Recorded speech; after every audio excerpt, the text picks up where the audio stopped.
Brillanti Dance. Kull nhar ta' ġimgħa fit-8:30 dejjem fuq One.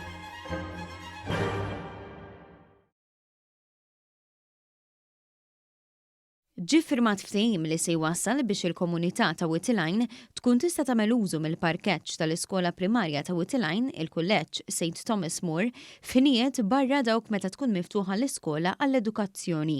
Permezz tal-ftehim għalhekk il-parkeġġ se jkun ta' użu għall-komunità anke fit-tmiem il-ġimgħa, filwaqt li mhux se jaffettwa l-użu tal-parkeġġ mill-edukaturi u mill-amministrazzjoni tal-iskola u lanqas l-użu tal-parkeġġ meta jkun hemm attivitajiet tal-massa organizzati mill-iskola.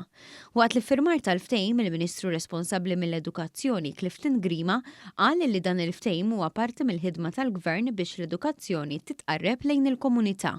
Irridu dejjem inkomplu nassiguraw rwol aktar ċentrali tal-iskejjel tagħna fil-komunitajiet madwar Malta u anke biex u allura din naraw propju kollaborazzjoni bejn l-iskola u l-kunsill lokali li permezz tagħha l-ispazju ta' parkeġġ li huwa proprjetà tal-iskola ħajkun jista' propju jiġi utilizzat permezz ta' kollaborazzjoni mal-Konsill Lokali anka mir-residenti.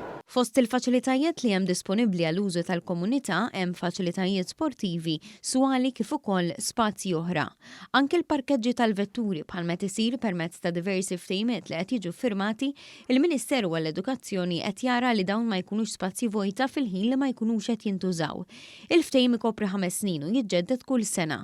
Matul iż-żmien tal-ftehim il-Kunsill Lokali ta' Whitline se jagħmel donazzjoni li se tmur għal xiri ta' riżorsi mill-iskola. Is-Sindku ta' Whitline, Mario Kallejja, irringrazzja lil dawk kollha li kienu involuti fit-taħdidiet li waslu għal dan il-ftehim. Nirringrazzja residenti u ngħidilhom minn hawn jekk jista' jkun nagħmlu użu tajjeb minn dan il-parkeġġ u nippruvaw ma nabbużawx ħalli jekk jista' jkun dak li bnejna ma jitkissirx.